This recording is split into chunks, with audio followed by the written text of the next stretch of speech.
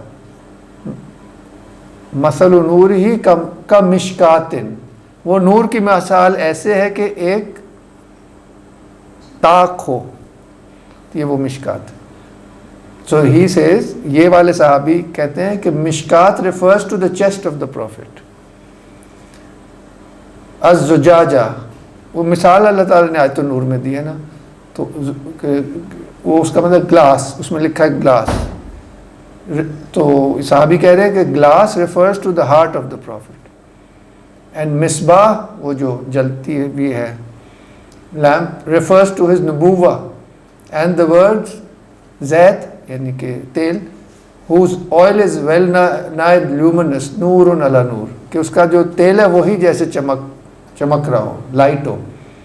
Means that even if the prophet had not declared himself a prophet, still his noor would have glowed, providing to people that he is a nabi.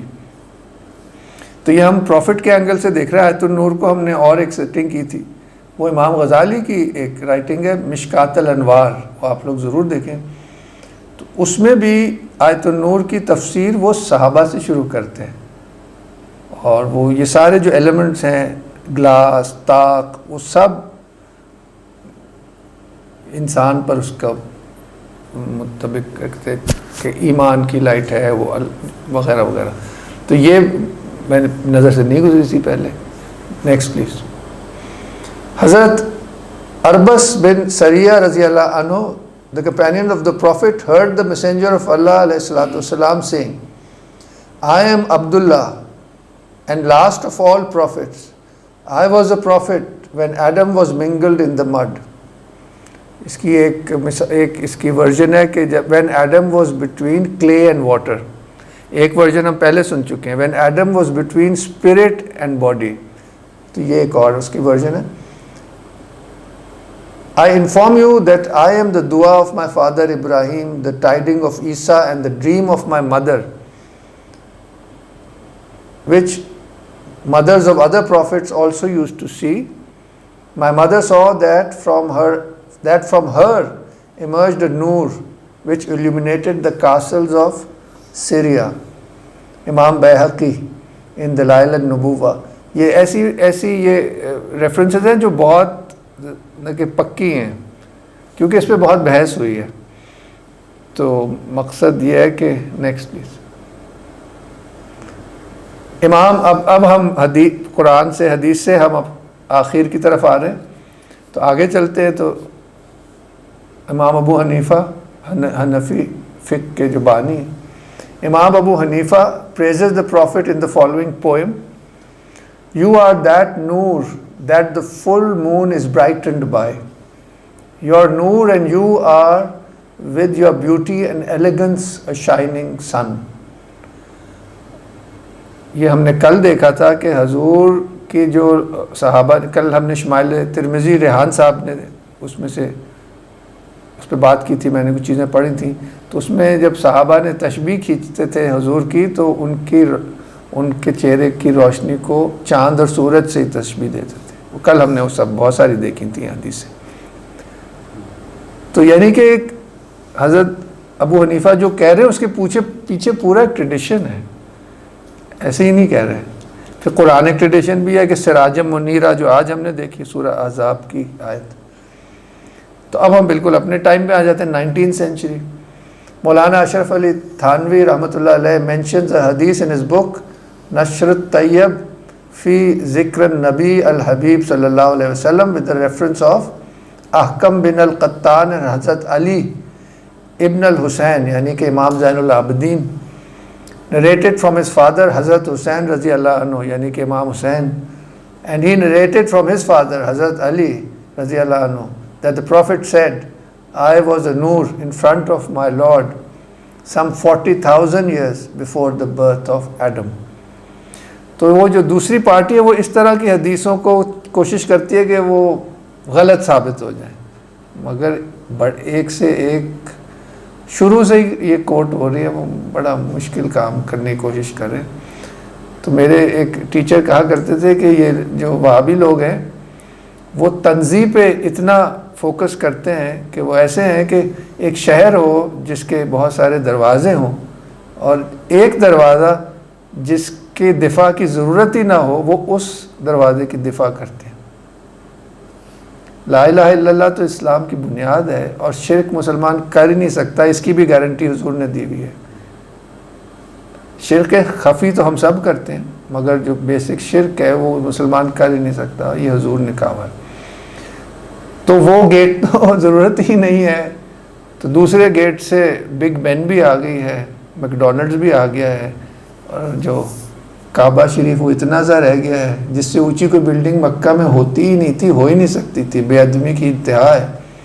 اب وہ اوپر ہوٹلوں سے چل کے وہیں کھڑے کھڑے وہ نمازیں پڑھ لیتے ہیں. تو یہ ایک نشانی ہے نا. اب عمر صاحب بور ہونا شروع ہو گئے اس لیے جلدی جلدی آگے بڑھ رہے ہیں. When the noble messenger returned from the expedition of Tabuk in Medina, ہاں یہ ہم تھوڑا سا پیچھے جا رہے ہیں کیونکہ آج کچھ شاعروں نے آنا تھا جو نہیں آئے. تو حضرت عباس جو حضور کے چچا تھے انہوں نے کچھ شعر کہنے کی، میں وہ سارا نہیں پڑھ رہا، شعر کہنے کی اجازت چاہی تو حضور نے کہا آپ مبارک ہو، آپ کا دہن مبارک ہو، ہمیشہ تازہ رہے، آپ شعر کہیں. تو اس کے اینڈ میں انہوں نے کیا کہا، the day you the prophets، کیونکہ وہ بات کرتے ہیں کہ حضور کا نور کیسے پروفٹ ٹرانسفر ہوتا رہا. the day you the prophets were born, the sun rose over the earth and the horizon was illumined with your noor. So we in that radiance and that light and paths of guidance can pierce through. وہ نور ہدایت کی بات کر رہے ہیں. اور یہی اشعار ابن عباس میں ایک اور روایت ہے انہوں نے حضور کی پیدائش کے وقت کہے تھے، کیونکہ اس وقت ایک نہیں کئی واقعات ہوئے تھے، لوگوں نے اس کمرے میں نور دیکھا تھا. وہ بڑی پکی حدیثیں ہیں، پیدا ہونے سے پہلے، پیدا ہونے کے بعد، کہ وہ کمرہ منور ہو گیا تھا. Next please. تو اب جو ہمارا آخر میں مدعا تھا کہ یہ سارا تھوڑا سا بیک گراؤنڈ کا ایک ذوقی ایک اشارہ ہی دیا ہے کہ یہ جو ہماری مسجد وزیر خان ہے لاہور میں، اس کی سینٹرل محراب کے رائٹ اور لیفٹ کیا لکھا ہے، میں وہ آپ کو اصل میں پیش کرنا چاہ رہا تھا. اللہم صلی علی محمد صاحب العالمین والمحبوب رب المشرقین والمغربین. ابھی پڑھتے ہیں، ابھی بڑا کریں گے. Next please. اس میں اللہم صلی علی محمد النبی الحرمین و رسول الثقلین. اب پہلی بار اب پڑھتا ہوں، نیکسٹ کریں. ہاں جی. اللہم صلی علی محمد صاحب العالمین و محبوبہ رب المشرقین و محبوبہ رب المغربین الذی شرف لہ الفرد الصمد. اے اللہ درود بھیج تو محمد صلی اللہ علیہ وآلہ وسلم پر جو تمام جہانوں کے لیے باعث عزت ہیں اور مشرقوں اور مغربوں تمام سمتوں کے محبوب ہیں.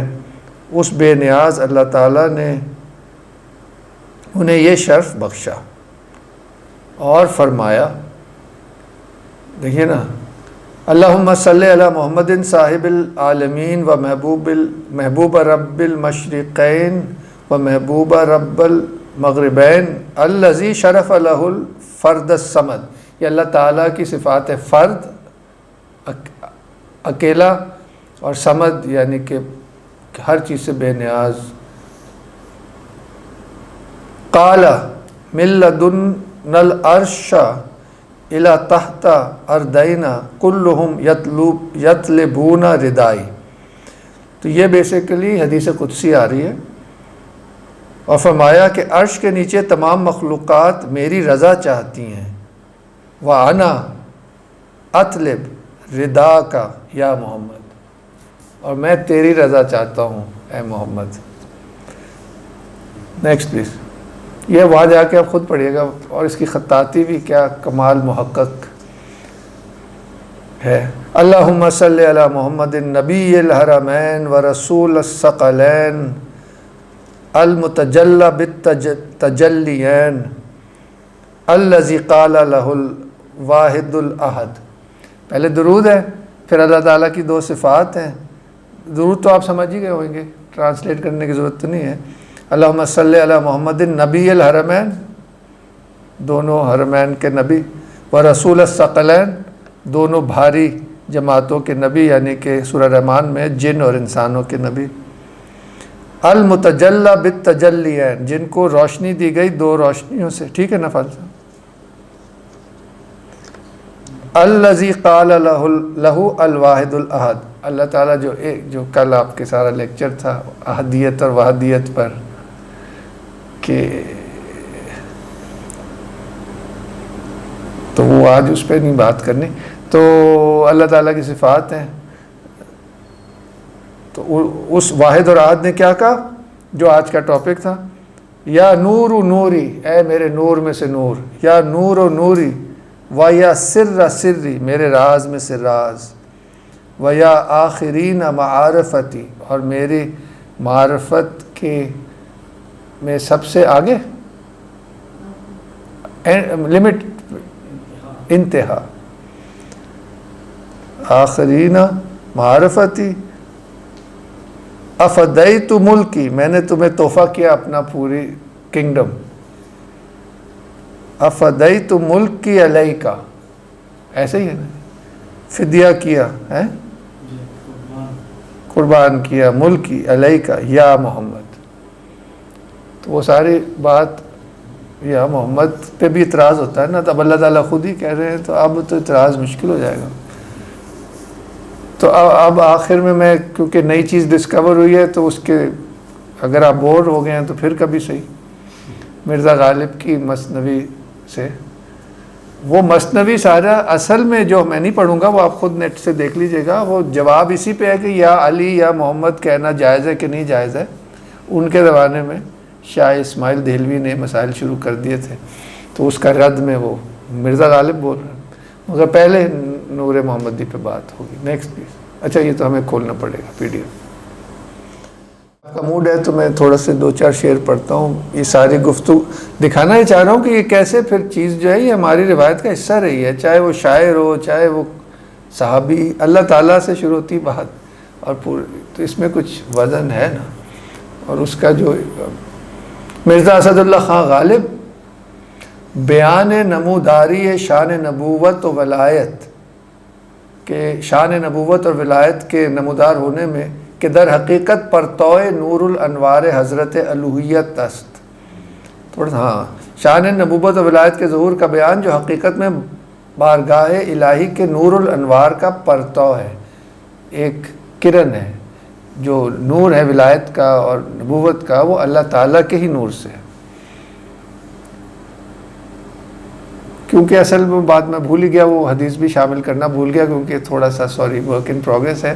یہ ساری بحث شروع ہوئی تھی، ایک حدیث ہے بہت مشہور جس پہ بہت اٹیک ہوتا ہے، مگر وہ شروع سے استعمال ہو رہی ہے، کہ اللہ تعالیٰ نے سب سے پہلی جو چیز بنائی وہ حضرت علی والی حدیث میں ویسے آج آ گیا تھا. اس حدیث میں اور وضاحت ہے کہ سب سے پہلی چیز جو خلق کی وہ میرا نور تھا، اور باقی سب کچھ اس نور سے بنایا. اس پہ آج کل بہت وہ کرتے ہیں کہ اس کی سند نہیں ہے، یہ نہیں ہے، وہ نہیں ہے. تو ان کنٹمپریری شیوخ نے اس کا جواب دیا ہے کہ نہیں بھیا، یہ اتنے بڑے بڑے اسکالرز نے، اور پھر انڈیا میں عبدالحق محدث دہلوی نے اس کو استعمال کیا، بہت بڑے بڑے لوگوں نے. اور خیر تو وہ بیچ میں بات رہ گئی کہ وہ ڈائریکٹلی بھی حدیثیں ہیں.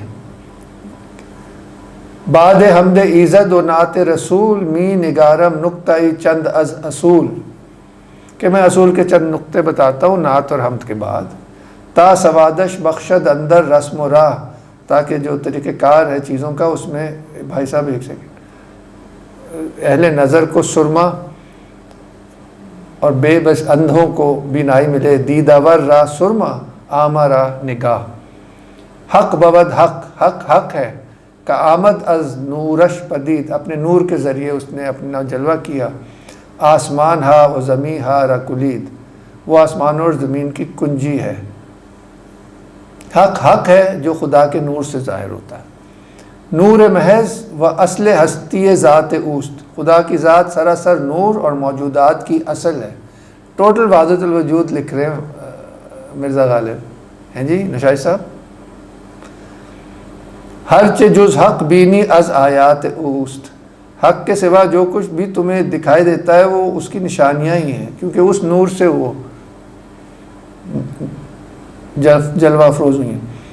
تاب خلوت گاہ غیب الغیب بود، وہ حسن جب اس غیب الغیب کی خلوت قدے میں تھا، حسن را اندیشہ سر در جیب بود، تو اس حسن نے اس کا خیال سر با گریبان تھا، وہ اس نے سر جھکایا ہوا تھا اپنے گریبان میں ہی، اپنا ہی جلوہ اپنے ہی اندر دیکھ رہا تھا خدا. صورت فکر این کے باری چوں کند، اسے یہی سوچ تھی کہ وہ کیا تدبیر کرے کہ تاز جیب غیب سر بیرون کند، کہ گریبان غیب سے پردہ ظہور میں آ جائے، وہ جو اپنے اندر دیکھ رہا ہے وہ باہر بھی دیکھ سکے. یہ کیا ہو گیا بھائی، اوپر ہوگا نا ٹاپ پہ، مجھے پتا آپ کو جلدی ہے کہ ختم ہو. ایک سیکنڈ. جلوہ کرد از خیش ہم بر خیش تن، چنانچہ اس نے خود پر ہی اپنی جلوہ گری کی. داد خلوت را فروغ انجمن، اور خلوت کو جلوت کی رونق عطا کی.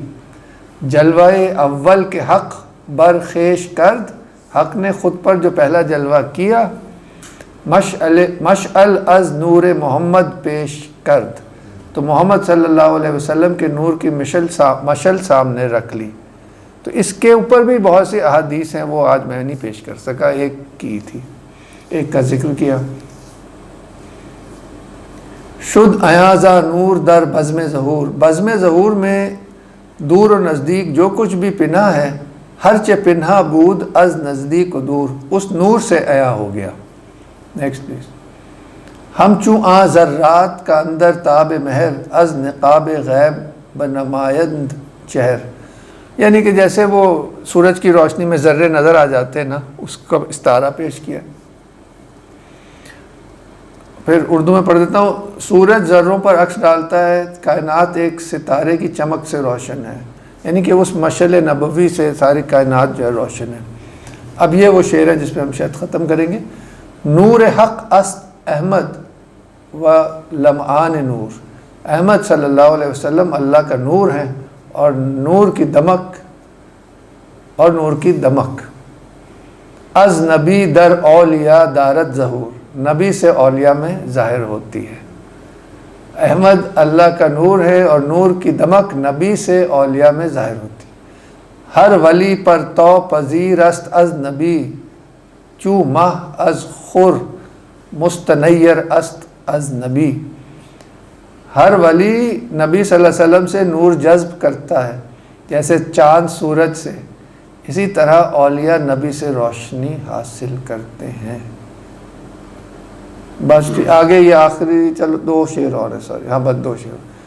حسن ازل کے جلوے چھپے ہوئے نہیں ہیں، لیکن اندھا نور سے محروم رہتا ہے. لیک آما را نصیب از نور نیست، جو اندھا ہے اس کو وہ نور دیکھ ہی نہیں سکتا. از نبی و از ولی خواہی مدد، نپنداری کے ناجائز بود. یہ پھر اب وہ فقہی بحث شروع ہو رہی ہے کہ آپ نبی صلی اللہ علیہ وسلم اور ولی سے مدد مانگتے ہیں تو ہرگز یہ نہ سمجھیے کہ یہ عمل ناجائز. یہ پھر وہ بحث ہے، مگر اصل وہ میٹا فزکس. تو آپ کی توجہ کا جو جاگے رہ گئے ہیں بہت شکریہ. تو اب میں دعوت دوں گا. ٹھیک تھا جی؟ کوئی یوزفل لگا ڈاکٹر صاحبہ؟ مولانا آغا فاضل صاحب استنیسٹ کے بہت سینئر استاد. اسی بحث کو اب آگے کیسے بزرگوں نے کس اس میں سے بھی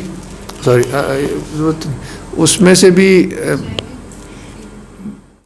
کہ داؤد قیصری ابن عربی کے اسکول کے بہت بڑے بزرگ گزرے ہیں. تو ابن عربی نے بھی یہ حقیقت، یہی جو ہم نور کی بات کر رہے ہیں، جو سب سے پہلی چیز کریٹ ہوئی، اس کا نام حقیقت محمدیہ دیا ہے. تو جو شارح ہیں ابن عربی کے بہت بڑے وہ ہیں داؤد قیصری، ان کی 12 چیپٹرز کی ایک مقدمہ ہے فصوص الحکم کا، جو ہم اس کے 6 چیپٹرز آج کل پڑھ رہے ہیں، تو اس میں ایک چیپٹر حقیقت محمدیہ پر ہی ہے، تو اس میں کیا ہے، اس کی ایک تلخیص یا اس پہ بات کریں گے۔ بسم اللہ الرحمن الرحیم، وما ارسلناک الا رحمۃ للعالمین۔ سب سے پہلے قبل اس کے کہ محقق قیصری کی نگاہ میں حقیقت محمدیہ کا عنوان زیر گفتگو لایا جا سکے، تو اللہ پاک کی مقدس کتاب قرآن مجید میں جو کچھ اللہ تعالیٰ نے اپنے پیغمبر اکرم صلی اللہ علیہ وآلہ وسلم کے بارے میں ارشاد فرمایا ہے، وہ چند آیات میں بطور مقدمہ آپ کی خدمت میں پیش کرتا ہوں۔ وما ارسلناک الا رحمۃ للعالمین، کہ اے رسول ہم نے تجھے عالمین کے لیے رحمت بنا کر بھیجا۔ یہ وہ عنوان ہے کہ جس سے ہم حقیقت محمدیہ کی بحث کا آغاز کر کے کسی نتیجے تک پہنچنے کی کوشش کریں گے۔ دوسرا، قرآن مجید میں اللہ تعالیٰ ارشاد فرماتا ہے کہ وَاعْتَصِمُوا بِحَبْلِ اللَّهِ جَمِيعًا وَلَا تَفَرَّقُوا، کہ تم حبل الہی کو مضبوطی سے پکڑو اور آپس میں تفرقہ نہ کرو۔ اب ویسے اگر عرفاء مفسرین ان کی تفسیر کا مطالعہ کیا جائے تو حبل الہی سے کیا مراد ہے؟ حبل ایک رسی کو کہتے ہیں۔ حبل الہی وہ رسی جس کا ایک سرا اللہ سے جڑا ہے اور دوسرا سرا وہ مخلوقات تک پہنچتا ہے، تو یہ حبل الہی واسطہ ہے خالق اور مخلوق کے درمیان۔ یہ وہی انسان کامل ہے، وہ پیغمبر اکرم صلی اللہ علیہ وآلہ وسلم کی ذات مبارکہ ہیں کہ جن کی آمد سے اس کائنات میں اللہ نے ارشاد فرمایا کہ تم حبل الہی کو مضبوطی سے پکڑو اور تفرقہ نہ کرو۔ تو جو بھی محمد صلی اللہ علیہ وآلہ وسلم کا ماننے والا اور ان کی تعلیمات پہ عمل کرنے والا ہوگا، وہ کبھی بھی انسان اور انسانوں کے درمیان جھگڑا اور تفرقہ ڈالنے کی کوشش نہیں کرے گا۔ یہ پہلی بات۔ دوسری بات، خود اسی آیت میں آگے چل کے اللہ ارشاد فرماتا ہے کہ اذ کنتم واذکروا اذ کنتم اعداء فالف بین قلوبکم فاصبحتم بنعمتہ اخوانا، کہ جب پیغمبر کی ولادت ہوتی ہے تو یاد کرو کہ تم دشمن تھے تو ہم نے تمہارے دلوں کے درمیان محبت ڈال لی، الفت ڈال لی۔ تو پیغمبر کی ذات ہی وہ ذات ہیں کہ جن کے ساتھ جڑ جانے سے انسان آپس میں محبت و الفت قائم کرتے ہیں۔ جو بھی پیغمبر کا دم بھرنے والا ہوگا وہ کبھی بھی انسانوں کے درمیان نفرت کا بیج نہیں بوئے گا، وہ محبت کا بیج بوئے گا۔ اور حدیث میں ہے کہ لیس الدین الا الحب، دین محبت کا نام ہے، دین نفرت کا نام نہیں ہے بلکہ محبت کا نام ہے۔ تو پیغمبر اکرم صلی اللہ علیہ وآلہ وسلم کے وجود کی برکت سے ہمیں جو سب سے پہلے 2 درس ملتے ہیں وہ یہی، پہلا درس یہی ہے کہ جو بھی اس ذات سے جڑ جائے گا یا اس ذات کا دم بھرے گا وہ کبھی بھی تفرقے میں نہیں پڑے گا۔ دوسرا درس یہ ہے کہ جو بھی اس ذات سے جڑ جائے گا وہ محبت کا درس دے گا، محبتیں بانٹے گا، کبھی بھی نفرتیں نہیں بانٹے گا۔ چاہے وہ محبتیں نظریات میں ہوں اور چاہے اعمال میں ہوں، تو وہ اعمال میں بھی محبتیں بانٹنے کی کوشش کرے گا اور اپنے عقائد اور نظریات میں بھی۔ تو یہ وہ درس ہیں جو پیغمبر کی ذات مبارکہ کے اس دنیا میں تشریف لانے سے ہمیں ملتے ہیں۔ اس کے علاوہ اور بھی اگر گفتگو کی جائے تو قرآن مجید میں بہت کچھ اس ذات مبارکہ کے متعلق کہا گیا ہے، لیکن ہماری گفتگو کا محور وہ حقیقت محمدیہ ہے کہ جس کے متعلق محقق کیسری نے اپنی کتاب میں ایک چیپٹر، ایک جدا چیپٹر لکھا ہے حقیقت محمدیہ کے بارے میں۔ نہ فقط محقق کیسری بلکہ ابن عربی اور بھی ان کے علاوہ جتنے بھی عرفاء گزرے ہیں وہ حقیقت محمدیہ کے متعلق انہوں نے بہت کچھ لکھا ہے، بلکہ ان کی عرفان کا محور اور مرکزی بحث ہی، مرکزی عنوان ہی حقیقت محمدیہ ہے۔ اب اللہ نے فرمایا کہ وَمَا أَرْسَلْنَاكَ إِلَّا رَحْمَةً لِّلْعَالَمِينَ، کہ اے پیغمبر ہم نے تجھے عالمین کے لیے رحمت بنا کر بھیجا۔ اب عالمین خود محقق کیسری عالم کا معنی کرتے ہیں کہ عالم علامت سے ہے جس کا معنی نشانی ہے، کہ عالم وہ نشانی ہے کہ جس نشانی سے ہم اس اللہ کے اسماء اور صفات کے اعتبار سے اس ذات کی معرفت حاصل کر سکتے ہیں یا معرفت حاصل کرتے ہیں۔ عالم وہ علامت اور وہ نشانی ہے کہ جس نشانی سے اللہ تعالیٰ کو اسماء اور صفات کی حیثیت سے ہم پہچانتے ہیں۔ پھر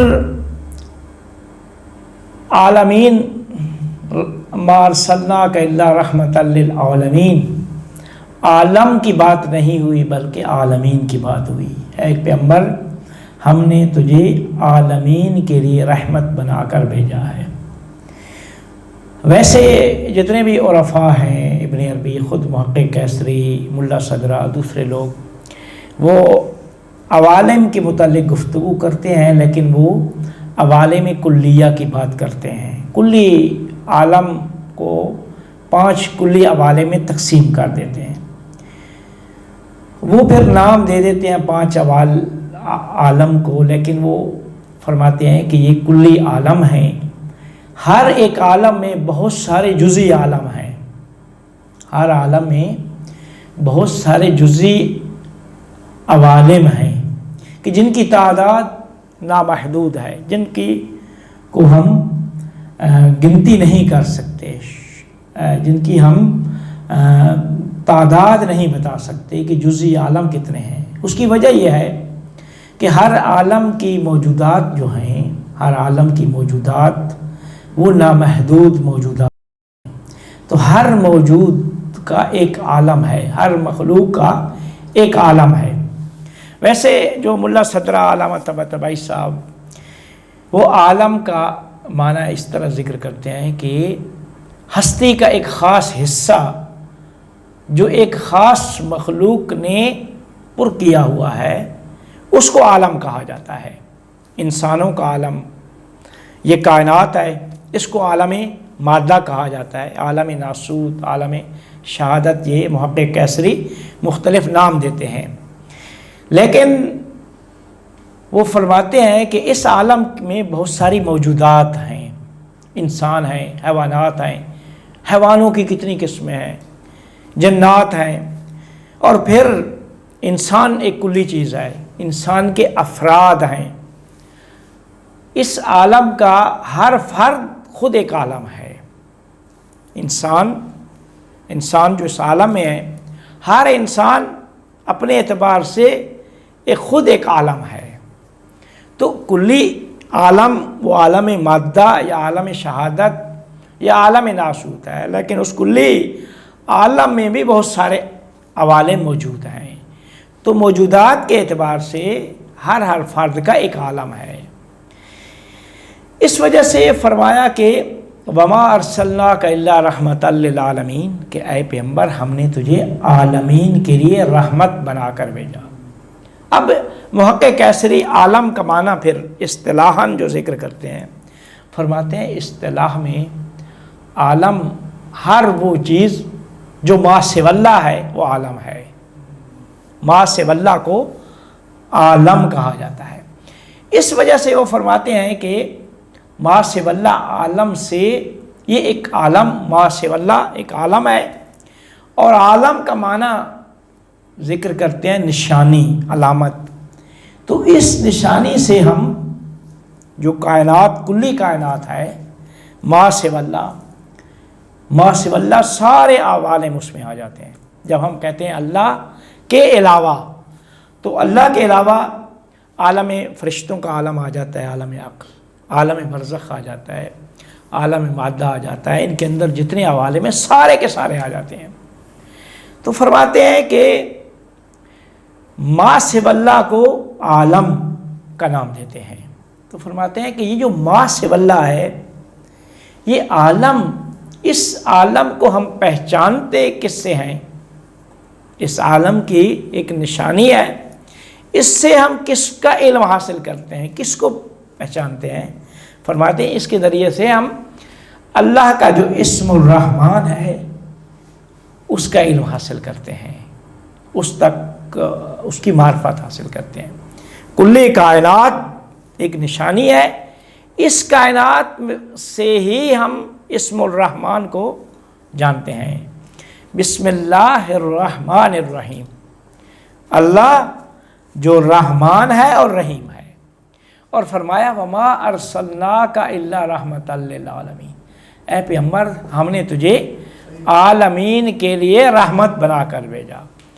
تو ما سوی اللہ ایک عالم ہے، تو ما سوی اللہ کے لیے پیغمبر رحمت ہیں، اور ما سوی اللہ ایک عالم ہے۔ ما سوی اللہ خود اصطلاح میں عالم ہے، اس سے ہی ہم اسم الرحمن کو جانتے ہیں۔ یہ پھر یہیں سے وہ بحث کا آگے آغاز کرتے ہیں اور فرماتے ہیں کہ اللہ تعالیٰ نے اسم الرحمن کے ذریعے سے عالم یہ تخلیق ہوا۔ اب یہ عالم میں سب سے پہلی چیز عقل ہے، عقل اول کہا جاتا ہے، اول ما خلق اللہ العقل، حدیث میں ہے کہ سب سے پہلی چیز جس سے اللہ نے تخلیق کیا ہے وہ عقل ہے۔ تو عقل البتہ محقق کیسری یہ بات لکھتے ہیں، لیکن بعض دوسرے عرفاء یا مثال کے طور پہ فلاسفہ وہ تھوڑا سا اختلاف ہے، وہ فرماتے ہیں کہ روح جو ہے، عقل وہ عالم ارواح ہے، عقل عالم ارواح ہے، اور روح میں اجمال ہے، اور روح کے بعد وہ قلب کو روح سے جدا کرتے ہیں، دل، قلب جسے ہم دل کہتے ہیں۔ تو وہ فرماتے ہیں کہ دل میں تفصیل ہے، دل میں تفصیل ہے، روح میں اجمال ہے۔ یہ ایک اجمال ہے، مطلب یعنی ساری چیزیں یکجا ایک جگہ موجود ہیں، یہ ہے اجمال، روح کے اندر سب کچھ موجود ہے، یہ اجمال ہے۔ اس کی یہ مثال دے سکتے ہیں کہ جیسے روشنی ہے جس میں سے ابھی رنگ آیا نہیں ہوا۔ جی بھی ہے، جی یہ بھی صحیح مثال ہے، بالکل صحیح ہے۔ تو فرماتے ہیں روح میں اجمال ہے، قلب میں تفصیل ہے، روح میں اجمال اور قلب میں تفصیل ہے۔ اور اللہ نے انسان کامل کو، ایک ایسی ذات ہے جس کو اللہ نے عقل بھی عطا کیا ہے اور قلب بھی، تو وہ روح کے اعتبار سے انسان کامل میں اجمال ہے اور قلب کے اعتبار سے تفصیل ہے، ٹھیک ہے جی۔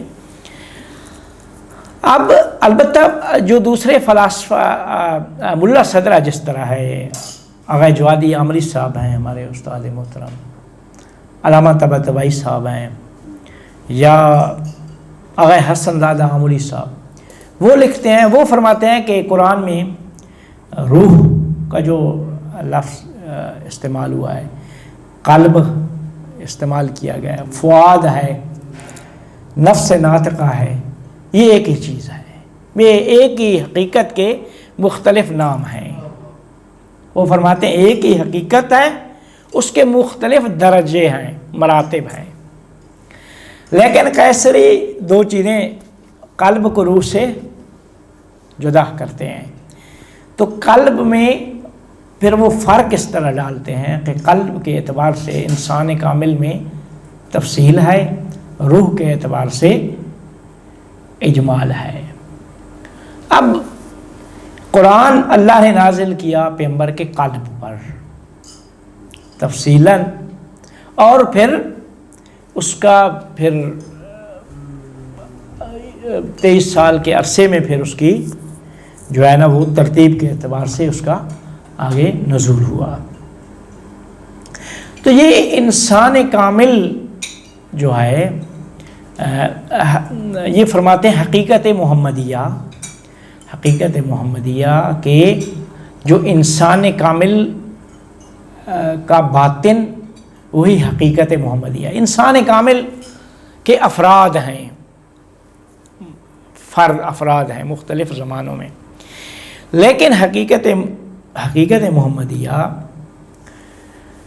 وہ حقیقت ہے کہ فرماتے ہیں کہ اس میں اللہ جس طرح تمام اسماء کا جامع جمیع اسم ہے، ویسے ہی تمام آیان ثابتہ اور تمام اسماء اور تمام حضرات جتنے بھی عوالم ہیں سب کا جامع جمیع حضرت انسان کامل ہے، حضرت انسان کامل جسے وہ حقیقت محمدیہ کا نام دیتے ہیں، کہ اس میں اللہ تعالیٰ نے اس کے اندر دل عطا کیا، دل رکھا، قلب ہے، روح ہے۔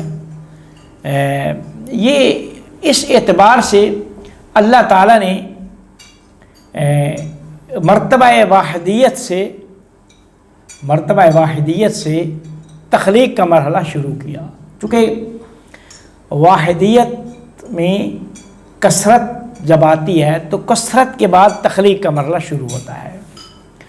اب تخلیق جب ہوئی تو تخلیق میں انسان کامل وہ حقیقت محمدیہ، وہ اس میں اللہ تو جو تمام اسماء کا جامع جمیع اسم ہے، تمام اسماء کا جامع جمیع اسم ہے، اس کی جو عین ثابت ہے وہ حقیقت محمدیہ ہے۔ اس کی عین ثابت جو ہے اسم ایک نام ہے، لیکن اس کو جو صورت دیتی ہے وہ عین ثابت ہے۔ تو اس میں اللہ کو جو صورت دیتی ہے وہ حقیقت محمدیہ ہے۔ تو وہ فرماتے ہیں کہ مرتبہ واحدیت میں اللہ کا جو علم کا جو مرتبہ ہے اس میں اللہ کی جو اس میں اللہ کو جو چیز صورت عطا کرتی ہے وہ حقیقت محمدیہ ہے۔ تو اس مرتبہ علم میں باقی ساری چیزیں حقیقت محمدیہ کے ترتیب کے اعتبار سے بعد میں آتی ہیں۔ جیسے محقق قیصری ہی اس کو لکھتے ہیں کہ کچھ اسماء ہیں جن کو امہات الاسماء کا نام دیتے ہیں۔ اس میں اللہ اس کے بعد 4 اسم ذکر کرتے ہیں کہ هو الاول والآخر والظاہر والباطن، اول آخر ظاہر باطن۔ جب ہم کہتے ہیں کہ وہ اول بھی ہے اور آخر بھی ہے تو سب کچھ آ جاتا ہے اس میں۔ جب ہم کہتے ہیں وہ ظاہر بھی ہے اور باطن بھی ہے تو یہ 4 ایسے اسم ہیں کہ جو اپنے نیچے سارے اسماء کو لے لیتے ہیں، سارے اسماء ان کے نیچے جمع ہو جاتے ہیں۔ لیکن یہ 4 اسم کہاں پہ جا کے جمع ہوتے ہیں؟ اسم اللہ میں۔ جس اسم میں سارے اسماء اور ان اسماء کی آیان ثابتہ جو ان اسماء کو صورت عطا کرتی ہیں، ان 4 اسم اللہ، اس کے بعد امہات الاسماء، پھر نیچے ائمہ 7 اسم، حی ہے، مرید ہے، علم ہے، ارادہ ہے، متکلم ہے، کلام، اس طریقے سے وہ 7 اسم۔ پھر اس کے بعد اسماء کلیہ ہیں، اسماء جزیہ ہے، پوری اللہ کے علم میں جو پورا ما سوی اللہ ہے وہ سارا اللہ کے علم میں اس طریقے سے موجود ہے، ان کا وجود علمی اس طریقے سے ہے۔ تو اس میں اللہ کو جو صورت جو چیز عطا کرتی ہے وہ حقیقت محمدیہ ہے۔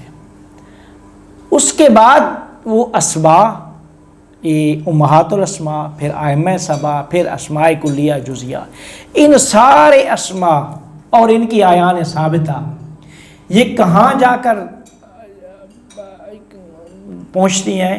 یہ ساری کی ساری کا جامع جمی وہ حقیقت محمدیہ ہے۔ وہ حقیقت محمدیہ اس میں اللہ کی عین ثابت ہے۔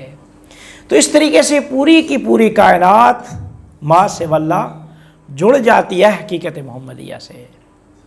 تو اب حقیقت محمدیہ میں اللہ نے عقل رکھا، تو اللہ نے جب تخلیق کی تو عالم عقل کو تخلیق کر دیا، فرشتوں کا عالم موجود ہو گیا۔ اس کے اندر قوہ خیال تھی تو عالم خیال بنا دیا، عالم برزخ و مثال بنا دیا۔ اس کے اندر قوہ محسوسہ حواس رکھے تو اس کے مطابق جب آیان خارجیہ، جب تخلیق کا مرحلہ شروع ہوا تو اس تخلیق میں آ کر عالم شہادت اور عالم مادہ کو وجود عطا کیا، اس کو تخلیق کیا۔ تو یہ سارے کے سارے کائنات جو ہے عوالم، یہ سب کچھ موجود ہے حقیقت محمدیہ میں۔ اس سب کچھ کائنات نکلی ہی حقیقت محمدیہ سے ہے۔ وہ ہے نا مولا کا فرمان، اتزعم انک جرم صغیر، تو گمان کرتا چھوٹا سا ایک تو ٹکڑا ہے، لیکن تیرے اندر پورا کائنات جو ہے ایک عالم کبیر موجود ہے۔ تو یہ کائنات جو بنی ہے وہ انسان کامل کی شکل پہ بنی ہے، انسان کامل کی، وہ حقیقت محمدیہ کی اس پہ۔ تو اس وجہ سے کائنات ما سوی اللہ جو کچھ بھی ہے وہ سب حقیقت محمدیہ کے خادم ہیں۔ وہ حقیقت محمدیہ چونکہ صورت ہے اس میں اللہ کی، تو ابن عربی یہ لکھتے ہیں کہ وہ آنکھ ہے، بمنزلہ آنکھ ہے اللہ کی، کہ وہ حقیقت محمدیہ چونکہ اس میں اللہ وہ اسم ہے، اس کی صورت یہ ہے عین ثابت حقیقت محمدیہ، یہ وہ آنکھ ہے کہ جس سے نظر الحق الی الخلق، حق تعالی خلق کو دیکھتا ہے۔ جب خلق کو دیکھتا ہے تو اب اس کے بغیر خلق کو دیکھنے کا تصور نہیں ہے، پھر اس اللہ تک پہنچنے کا اس کے بغیر بھی تصور نہیں ہے، اس کے بغیر بھی تصور نہیں ہے۔ لہذا یہ ایک جہت سے اللہ سے جڑا ہے، دوسری جہت سے مخلوقات سے جڑا ہے۔ یہ وہی بات جو تیمور صاحب فرما رہے تھے کہ قل اے رسول کہہ دو، قرآن میں ہے انما انا بشر مثلکم، میں تمہارے جیسا بشر ہوں، لیکن قل انما انا بشر مثلکم یوحی الیہ، لیکن ساتھ یہ بھی ہے کہ وحی ہوتی ہے میری طرف، تو وہ تعلق ہے اللہ سے۔ بشر اور نور کوئی متضاد چیز نہیں ہے، بشر اور نور متضاد چیز نہیں ہے، چونکہ ایک مادہ بھی نور ہو سکتا ہے۔ دودھ کہا گیا ہے یہ نور ہے، اب دودھ کو مادہ ہے ظاہری طور پہ، سامنے بھی مادہ ہے، اس کو ہم دیکھ سکتے ہیں، اس کو حس کر سکتے ہیں جو ہے نا وہ۔ تو یعنی بشر اور نور متضاد نہیں ہے کہ لوگ کہیں کہ بشر ہے تو نور نہیں ہو سکتا، تو نور ہے تو بشر نہیں ہو سکتا، یہ بات غلط ہے۔ قرآن ہمارے سامنے موجود ہے، قرآن نور ہے، لیکن قرآن کتاب میں سامنے اس کے الفاظ ہیں، وہ اس شکل میں ہمارے پاس موجود ہے۔ تو یہ اس انسان کامل حقیقت محمدیہ، اس کے اندر دو جہتیں ہیں، ایک جہت وہ نور ہے اور ایک جہت بشری ہے۔ جہت بشری اس وجہ سے ہے کہ وہ انسان کامل چونکہ خلیفۃ اللہ ہے، تو خلیفۃ اللہ کا مطلب یہ ہوتا ہے کہ جس کی طرف سے جانشین ہے اس سے وہ جڑا ہے، پھر جن کے اوپر جانشین ہے، تو دونوں سائڈیں جو ہے نا اس سے جڑی ہوئی ہیں، لہذا نہ اس کا تصور اس کے بغیر ہے نہ ان کا تصور اس کے بغیر ہے۔ کائنات جو ہے، جتنی کائنات ہے اس کے بغیر نہیں ہے ہی نہیں، ممکن ہی نہیں ہے، چونکہ جب ایک شے سے کائنات نکلی ہو، وہ شے ہی ہٹا دیں، کائنات ہی ختم ہے۔ لہذا فرمایا کہ قطب الاقطاب، قطب کی بحث ہے، قطب جتنے بھی ہیں، قطب الاقطاب وہ ہمارے پیغمبر اکرم صلی اللہ علیہ وآلہ وسلم ہیں، وہ حقیقت محمدیہ ہی قطب الاقطاب ہے۔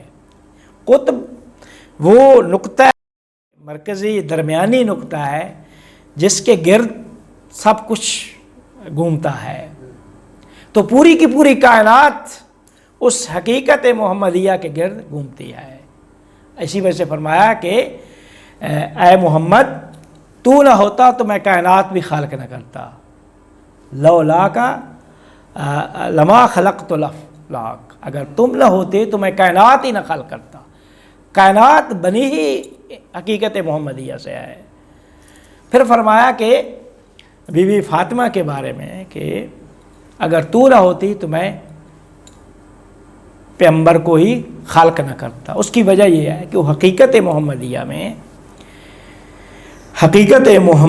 میں اس عورت کو حقیقت میں نقطہ درمیانی نقطہ اس حقیقت کا بھی وہی ہے۔ اس وجہ سے پیغمبر نے فرمایا فاطمہ تو ام ابیہا، فاطمہ اپنے باپ کی ماں ہے۔ ماں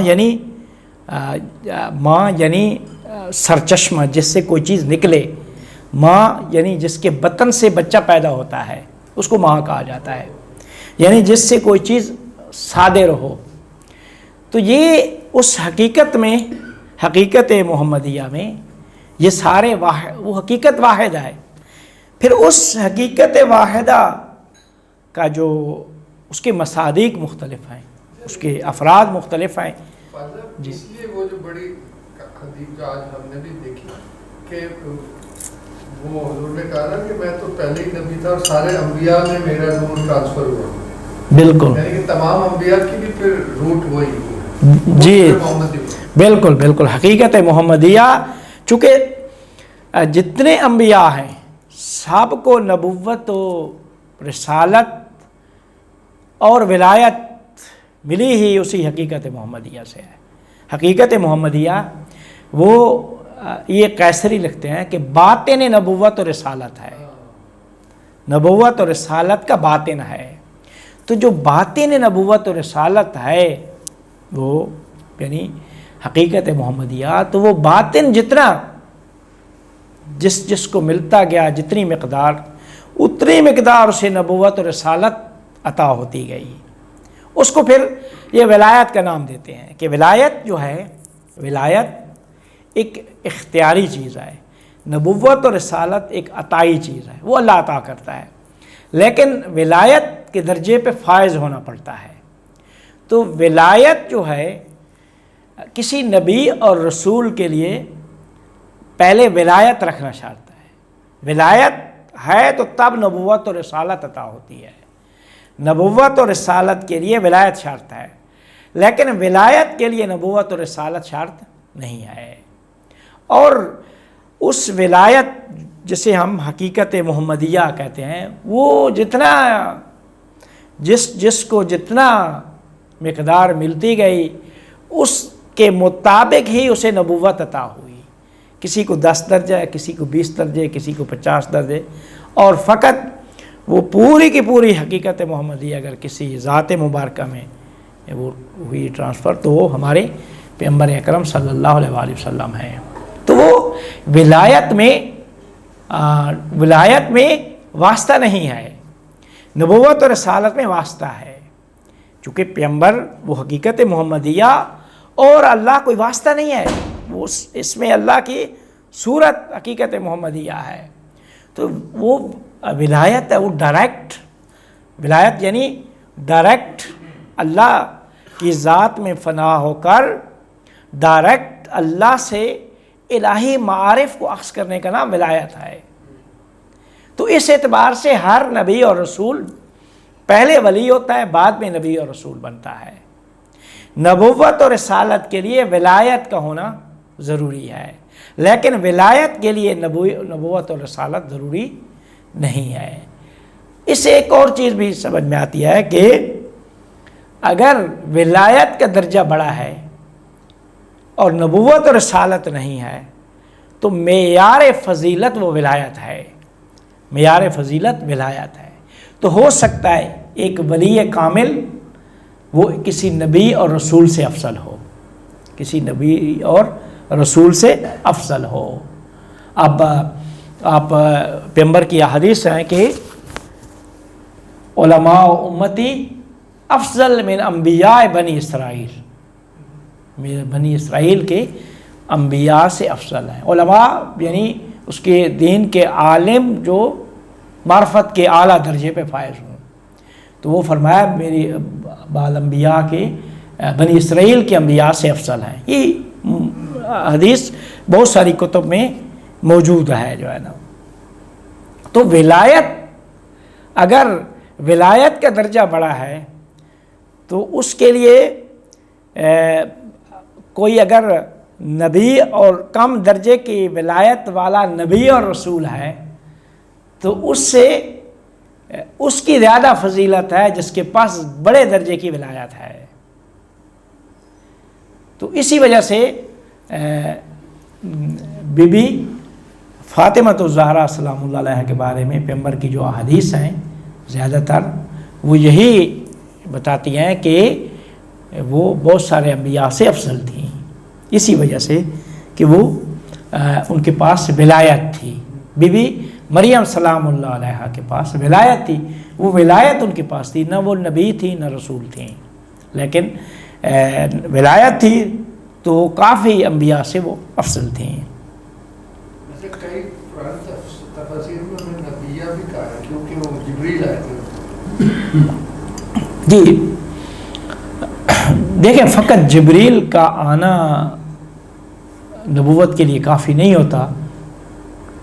جو ولایت کے درجے پر فیض ہوتے ہیں یا ہوتی ہیں ان کے لیے جبریل کا آنا کوئی اتنا زیادہ معنی نہیں رکھتا۔ وہ سارے کے سارے دیکھیں خادم ہیں اس اعتبار سے کہ جب وہ یہ سارے حقیقت محمدیہ میں مشترک ہیں تو اسی سے یہ کائنات فرشتوں کو وجود عطا ہوا ہے، سارا کچھ۔ تو یہ فرشتے تو خادم ہیں، ان کے خادم ہیں انسان کامل کے، حقیقت محمدیہ کے۔ تو یہ حقیقت محمدیہ جس سے جتنا عطا ہوتی گئی اتنا اسے نبوت و خلافت عطا ہوتی گئی۔ تو یہ جو عالم بنا، جس عالم میں ہم موجود ہیں، تو اس عالم میں تقاضا یہ تھا کہ اللہ تعالیٰ اس حقیقت محمدیہ کا ظہور کرتا۔ تو اس کے لیے اللہ نے چونکہ کائنات کو پھر لے کے جانا اس کاملیت اور اکملیت کی طرف سے تھا، تو سلسلہ اس عالم مادہ میں الٹ شروع کیا۔ حضرت آدم کو بھیجا، فرمایا کہ انی جاعل فی الارض خلیفہ، زمین میں تجھے خلیفہ بنا رہا ہوں۔ تو آدم کو خلیفہ بنا دیا، آدم نبی بنے۔ آدم اس حقیقت محمدیہ سے ہی نبی بنے۔ پھر اسی طریقے سے چونکہ کائنات کا وجود اس کے بغیر نہیں تھا حقیقت محمدیہ کے بغیر، چاہے عالم علم میں ہو چاہے اس تخلیق میں ہو۔ تخلیق میں جب کائنات بنی ہے تو پہلے انسان کامل بنا ہے، حقیقت محمدیہ ہے۔ اسی وجہ سے پیغمبر فرماتے ہیں نا کہ خود جبرائیل کہ ہمارے تخلیق سے پہلے کتنا ہزار سال پہلے کہ یہ ایک نور تھا، اور یہ وہ نور تھا جو پیغمبر کا نور تھا، تو یہ سب سے پہلے یہ مخلوقات موجود تھیں۔ تو سلسلہ شروع آدم سے نوح تک پہنچا، نوح سے حضرت ابراہیم تک پہنچا، حضرت عیسیٰ، حضرت موسیٰ، اور پھر ہمارے پیغمبر اکرم صلی اللہ علیہ وآلہ وسلم جب تشریف لائے اس دنیا میں، تو اس حقیقت محمدیہ کا بطور کامل ظہور اس ذات مبارکہ میں ہوا۔ اس کے بعد وہ ولایت جو تھی وہ تقسیم ہو گئی کلی اور جزئی کی طرف. کلی کے خاتم امام مہدی علیہ السلام ہیں جو ابن عربی بھی لکھتے ہیں یا اور بھی عرفاء لکھتے ہیں, اور ولایت جزیہ کا سلسلہ جاری ہے. نبوت ختم ہوئی, ولایت ختم نہیں ہوئی. ولایت اختیاری چیز ہے, وہ تا قیامت انسان کے پاس اختیار ہے کہ وہ اگر اپنے آپ کو روحانی طور پہ, قلبی طور پہ منظم پاک کرے گا, معرفت کے اعلیٰ درجے پہ فائز ہو کر وہ ولی بن سکتا ہے. ولایت کو سے ایک درجہ مل سکتا ہے. ولایت کامل جو تھی وہ ادھر تک چلی گئی جو ولایت محمدیہ تھی, لیکن ولایت جزیہ جو ہے اس کا سلسلہ تا قیامت وہ چلے گا. اور اس ولایت کلیہ کا سلسلہ بھی تا قیامت کہ جن کے وجود سے کائنات کا وجود ہے. چونکہ حقیقت محمدیہ سے ہی کائنات کا وجود ہے, وہ نہیں ہے حقیقت کائنات بنی ہی ان کے وجود سے ہے, نکلی ہی ان کے وجود سے ہے کائنات. تو یہ تھا ایک حقیقت محمدیہ کے بارے میں محقق کیسری کا جو ایک تصور تھا وہ میں نے آپ کے سامنے پیش کر دیا. وہ کتب الاقطاب کی بحث میں بھی جب کتب کی بحث کرتے ہیں تو کتب الاقطاب فرماتے ہیں یہی حقیقت محمدیہ ہے اور یہی محور و مرکز ہے پوری ما سوی اللہ کا. اس کے بغیر کوئی کائنات ہے ہی نہیں, نہ ہی اس کا تصور ہے اور نہ ہی کوئی وجود ہے. وآخر دعوانا الحمدللہ رب العالمین. جی کافی جی.